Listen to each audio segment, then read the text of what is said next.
जय श्री कृष्णा। राधे राधे। प्रिय भक्तजनों, कोई भी व्रत अधूरा माना जाता है जब तक कि उस व्रत की कथा न सुनी जाए।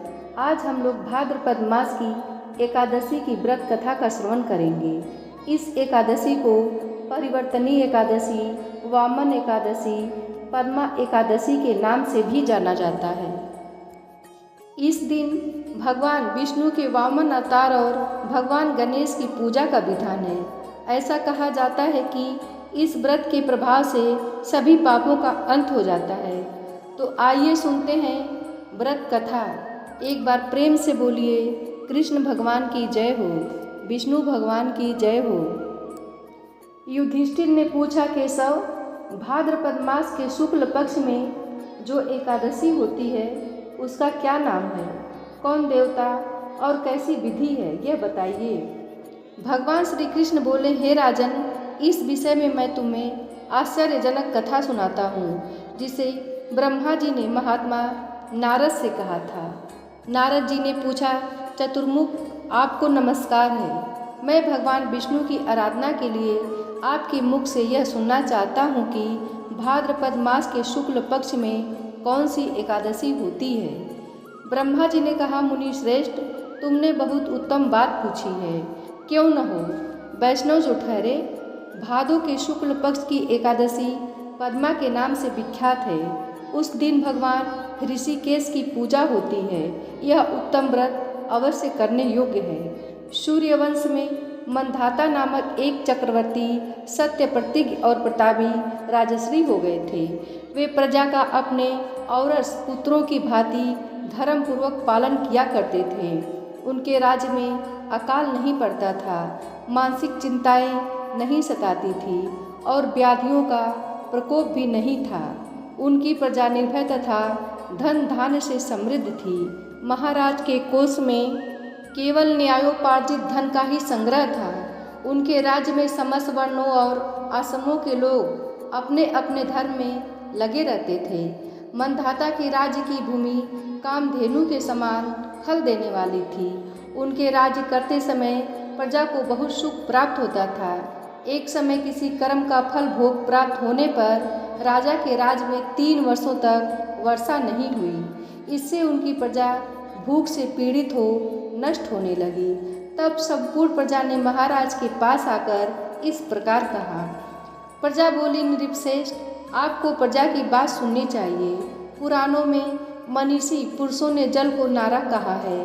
वह नारा ही भगवान का अयन है, निवास स्थान है, इसलिए वे नारायण कहलाते हैं। नारायण स्वरूप भगवान विष्णु सर्वत्र व्यापक रूप में विराजमान हैं। वे ही मेघ स्वरूप होकर वर्षा करते हैं। वर्षा से अन्न पैदा होता है और अन्न से प्रजा जीवन धारण करती है। नृपश्रेष्ठ, इस समय अन्न के बिना प्रजा का नाश हो रहा है। अतः ऐसा कोई उपाय कीजिए जिससे हमारे योगक्षेम का निर्वाह हो। राजा ने कहा, आप लोगों का कथन सत्य है, क्योंकि अन्न को ब्रह्म कहा गया है। अन्न से प्राणी उत्पन्न होते हैं और अन्न से ही जगत जीवन धारण करता है। लोक में बहुधा ऐसा सुना जाता है तथा पुराणों में भी बहुत विस्तार के साथ ऐसा वर्णन है कि राजाओं के अत्याचार से प्रजा को पीड़ा होती है। किंतु जब मैं बुद्धि से विचार करता हूँ तो मुझे अपना किया हुआ कोई अपराध नहीं दिखाई देता। फिर भी मैं प्रजा का हित करने के लिए पूर्ण प्रयत्न करूँगा। ऐसा निश्चय करके राजा मंधाता इन्हें गिने व्यक्तियों को साथ ले विधाता को प्रणाम करके सघन वन की ओर चल दिए।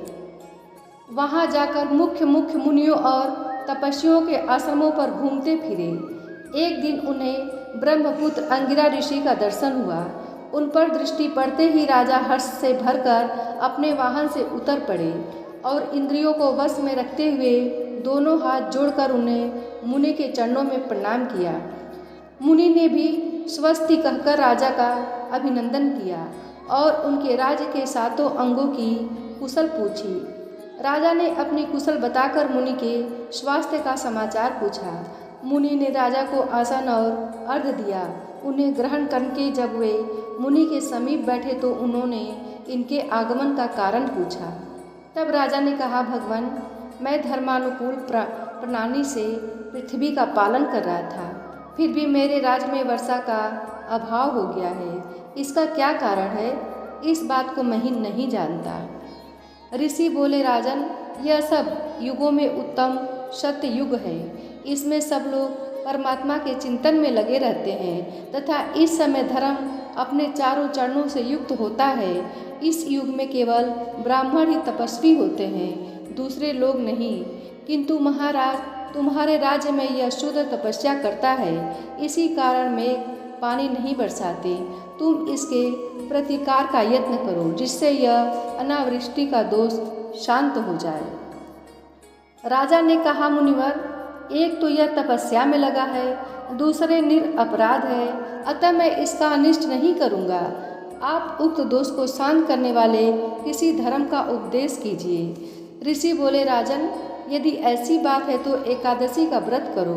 भाद्रपद मास के शुक्ल पक्ष में जो पद्मा नाम से विख्यात एकादशी है, उसके व्रत के प्रभाव से निश्चय ही उत्तम वृष्टि होगी। नरेश, तुम अपनी प्रजा और परिजनों के साथ इसका व्रत करो। ऋषि का यह वचन सुनकर राजा अपने घर लौट आए। उन्होंने चारों वर्णों की समस्त प्रजाओं के साथ भादों की शुक्ल पक्ष की पद्मा नामक एकादशी का व्रत किया। इस प्रकार व्रत करने पर मेघ पानी बरसाने लगे, पृथ्वी जल से अपलावित हो गई और हरी भरी खेती से सुशोभित होने लगी। उस व्रत के प्रभाव से सब लोग सुखी हो गए। भगवान श्री कृष्ण कहते हैं, राजन, इस कारण इस उत्तम व्रत का अनुष्ठान अवश्य करना चाहिए।